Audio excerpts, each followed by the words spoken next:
Okay, today's a big day. We're gonna move the Bronco out of the way. Bronco 2 out of the way, Bronkenstein, so that we can pull my son's truck in here because I gotta change the engine in it. I gave it to him. It had 285,000 miles on it. He might have put 10,000 miles on it, didn't check the oil, and motor's bad. So now he's got to buy a new motor.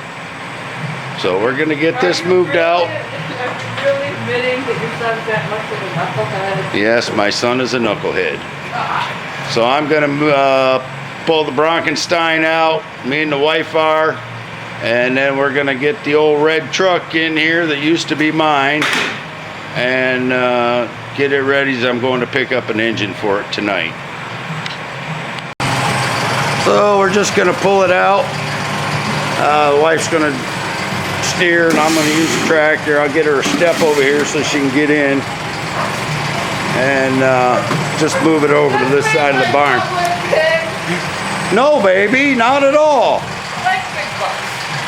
Cannot lie.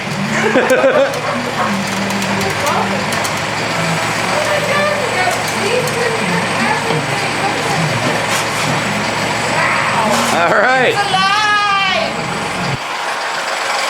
Here we go. Yes. Things that your wife thinks of. My wife thinks of things like moving the stool out of the way.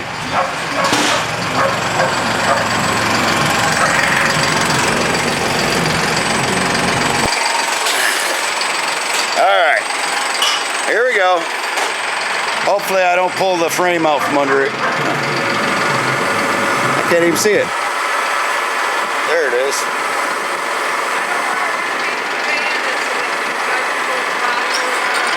Turn left. Yeah, you're good. Just all right, straight. Perfect. Whoops. No brakes. How'd the chain fall off?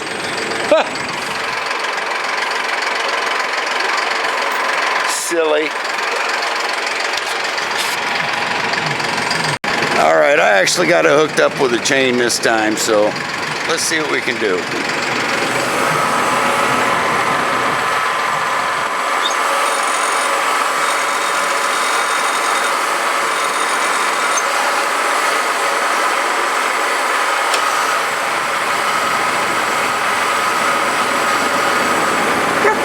Straight. Turn it to the left, huh? Let me pull you up here a little further. Follow me.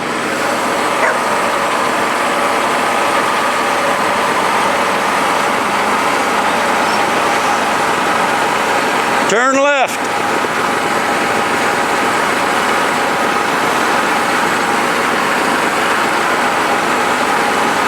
Turn right.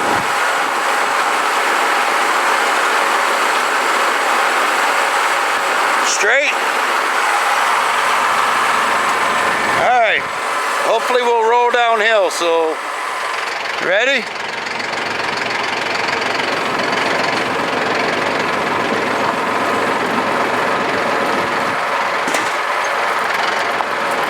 Turn to left.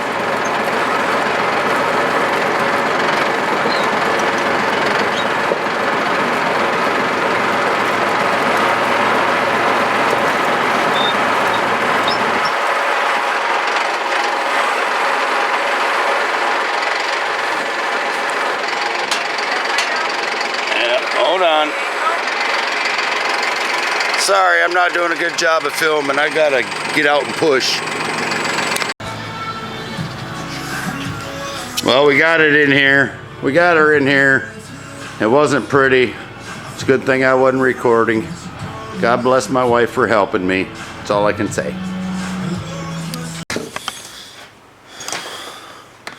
Yeah, good morning. Welcome to another day of I'll Be in the Barn. Like I was saying yesterday, I believe, when me and my wife were moving things around, that I had to put a new engine in my son's truck, 2003 Silverado. I found an engine for it. That guy's pulling it, and I'm getting ready to pull this one here. So Right now I just started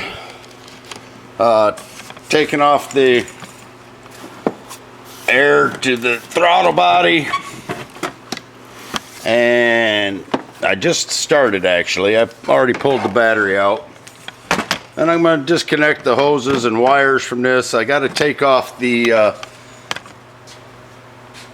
I got to use the fuel injectors from this truck because I'm getting the one out of a 2004 Avalanche, and they changed a little bit, and it only has one fuel hose going to the fuel injectors, and this one has two, if you can see them back here where my finger's pointing. So I'm gonna go ahead and get that stuff pulled out of here, and then we'll see where we go from there. Alright, so far I got the wires on this side of the motor disconnected, some of them on the driver's side. I got the radiator hoses all disconnected, the radiator drained.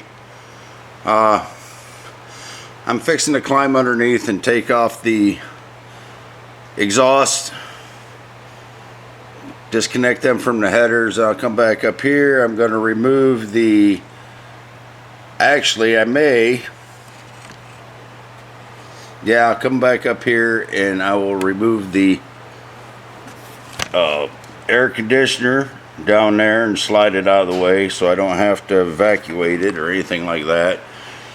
Get the cowl and the radiator housing out of the way, pull the radiator, and finish taking out wires. So right now I'm going to climb underneath and go ahead and get the exhaust disconnected. So I'm pulling the motor mounts on the passenger side of this 5.3. These two right here, this one here and this one here, real easy to get to. This one over here is a little more difficult. But without having to take off the heat shield, after relaxing for a minute because I was getting frustrated, I found out that if I use, what's that, about a 6-inch, a 12-inch, a 10-inch, another 12-inch, and another 6-inch extension, I can go right down through there and go directly on it. I can get that bolt pulled out now. What I got left to do is pull this, the air conditioner here, right down here. I got one bolt left in the back here. Got to do the body mount, or excuse me, the motor mount on the other side. A few more wires, and then the top transmission bolt back there, which I got to take this intake off anyway. So I'm just going to wait till I take the intake off, and then I'll just get that with a wrench instead of having to drop the tail of the transmission down and try to get up in there with a socket. So I got Whosoever South playing in the background. I don't know if you know who they are. They're a little country crunk with some gospel in there. And I messaged them the other day. Because like me, they lost a son. They made a song about it, so I messaged them and said, hey, you mind if I play your music in the background of my videos? Because it's great to listen to music while you're making videos or while you're working on stuff, but YouTube likes to copyright everything, so of course everything is copyrighted, all the songs and stuff. But they said, yeah, go ahead. So that's what I'm doing. I'm sorry if you don't like it, but I do.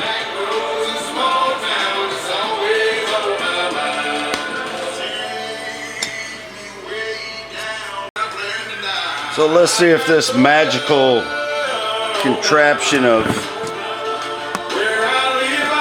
extensions is going to get this thing out of here like I think it will.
know I got the air compressor going now. It's a little loud, but you can see my extension, 6-inch, about a 10 or 12 inch, another 10 or 12 inch, at least a 12 inch, and another 6-inch, and my socket. It's a straight shot down to the bolt. Came out perfectly. Well, good morning. Welcome to another day of I'll Be in the Barn. Hey, I started working on my son's truck, got the engine pulled. Sorry I didn't get a lot of recording on it. It was a pain in the butt, so we're going to go look at what we did. I'm going to show you the engine we pulled out first, and then we'll go over here and look at the truck and talk about what we did. I know we talked about disconnecting the fuel lines and all the wires and stuff, and having to get the transmission taken off. That was the hard part. So let's have a look around and see what we did. Alright, here's the 5.3 we pulled out. It's 2003, and I can see that the squirrels used to be in it a lot when I pulled that intake off, and I can see everything laying on top there, but I ain't worried about it because that engine seized up anyhow. So next thing we got, this is off a 2004 oh, what the heck you call them? Not really trucks. Avalanche, that's what they are.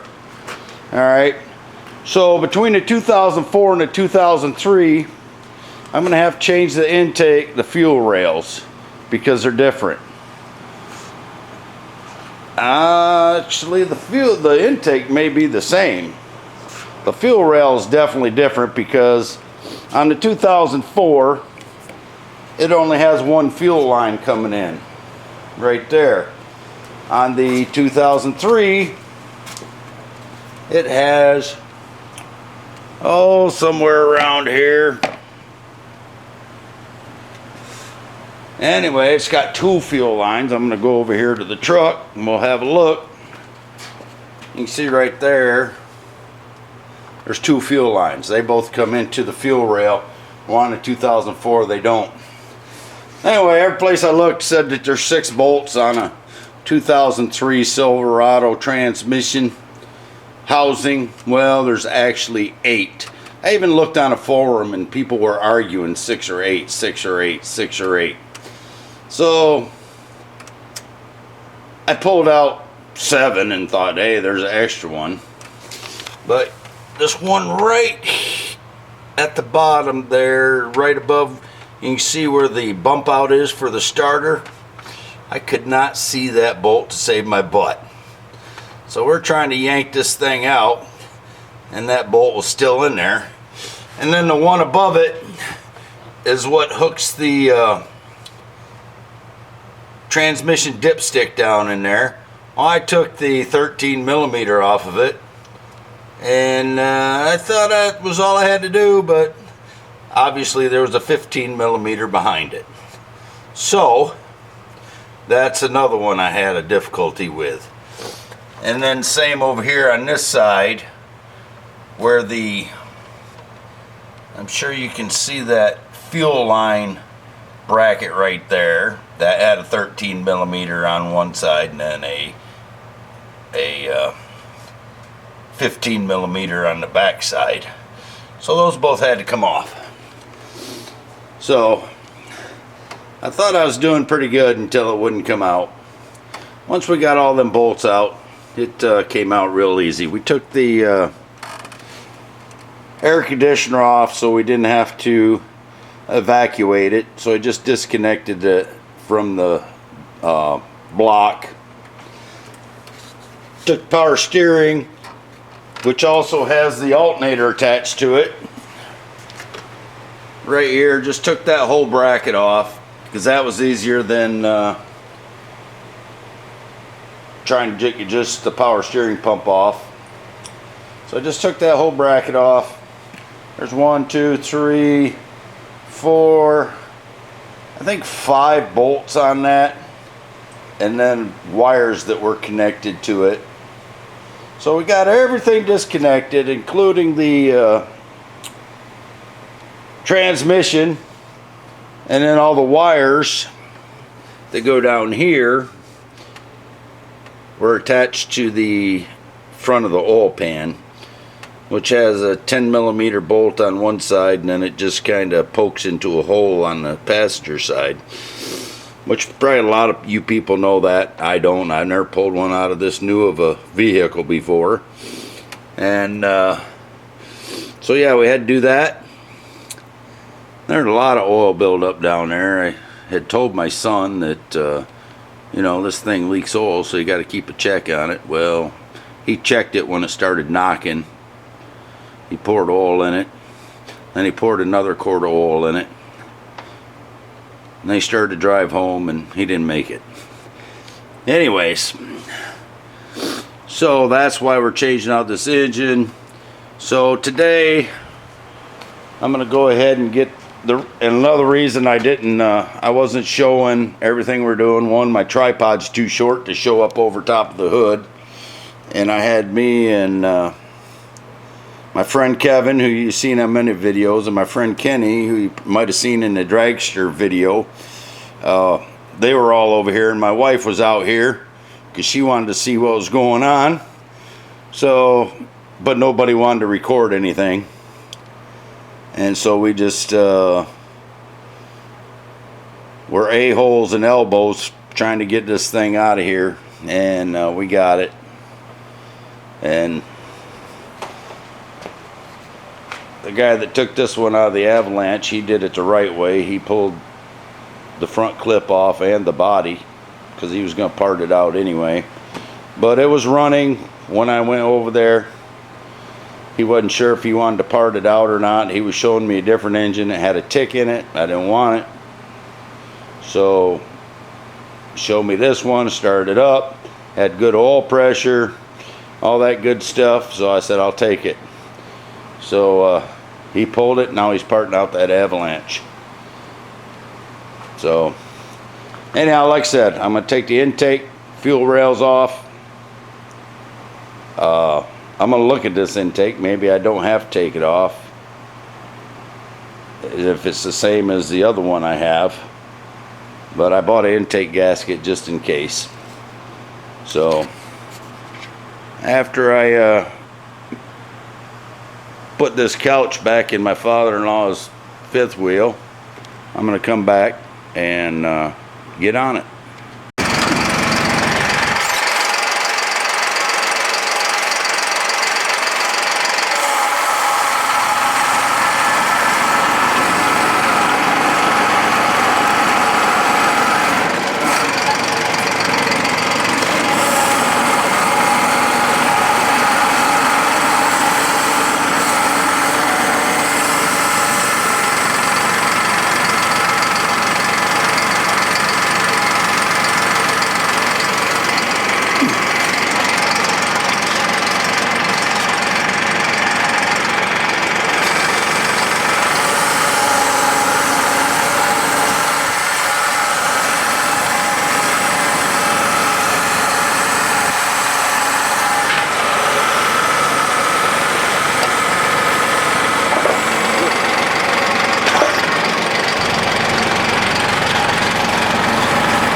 Puppy over there in the yard watching me.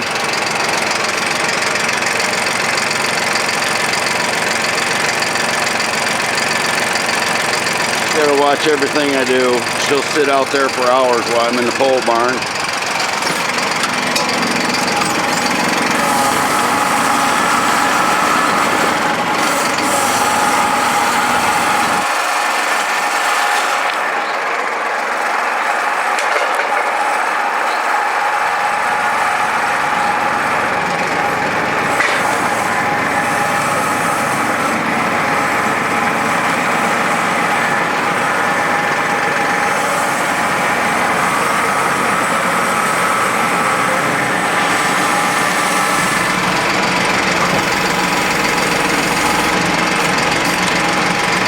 my wife is going to come out here and say, why didn't you wait for me? Because I probably can't get this thing off the porch by myself because it's a sleeper sofa.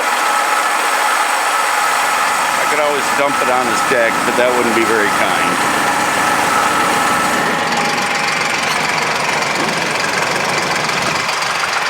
Even though he lives in memory care now, that's why we're putting this sofa back in there so we can sell his fifth wheel. We took his, he had a lift chair in there, so we had to take this out to get the lift chair in there. So we're gonna put this back in, take some pictures, maybe do a video, and see if we can sell her.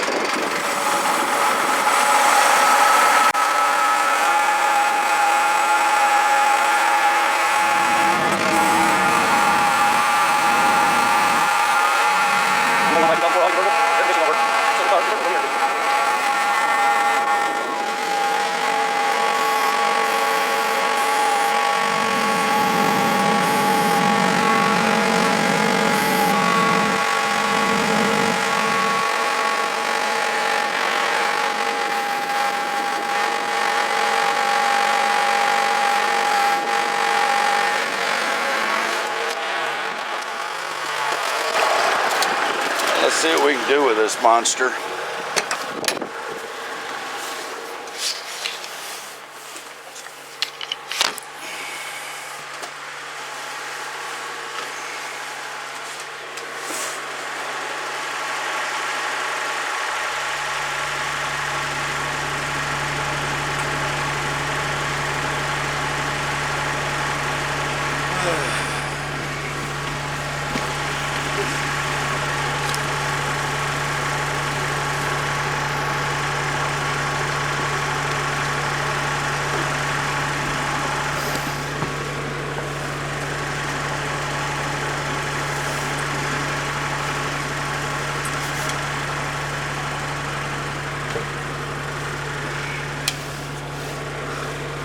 Got the easy part.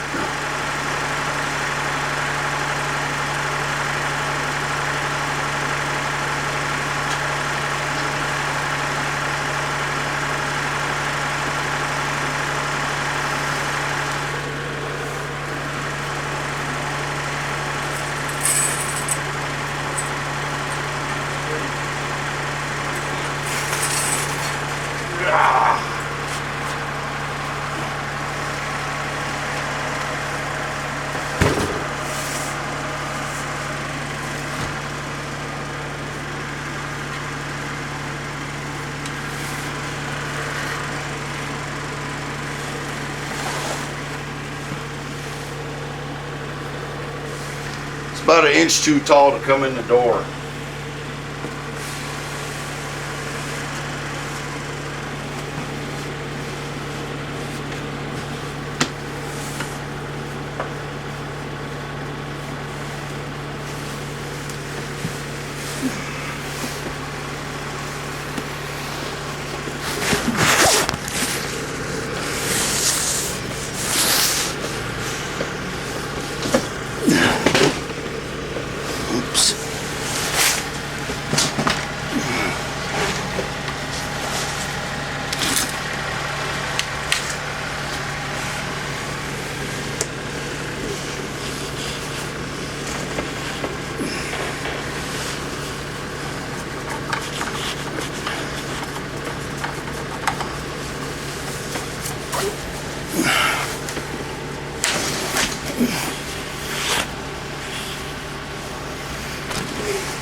I'll go ahead and take the legs off if I can get back past it.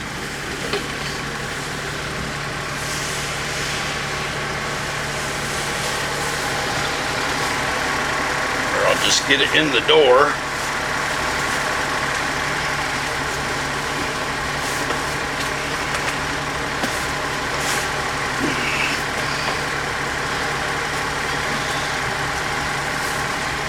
And I'll be stuck up here forever. As you can see, there's no room for me to get back down. I'm gonna try to stand that up a little bit, climb over the rail without hurting myself.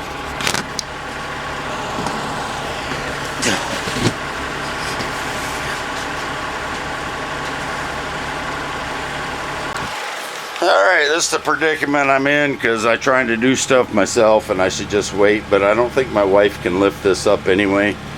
So I'm just going to shove it in here, close the door, and when my buddy Kevin comes over, we'll get it the rest of the way in.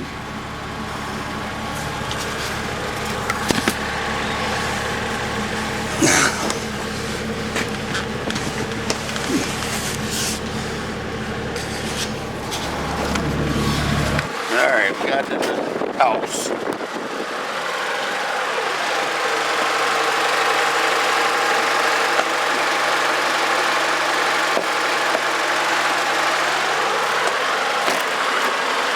And we got the door shut. It's good. Now let's go do some fun. Get dirty.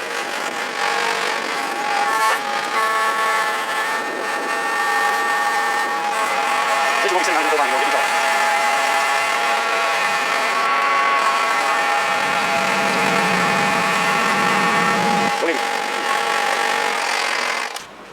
So, thanks for watching. Until next time, when I'll be in the barn.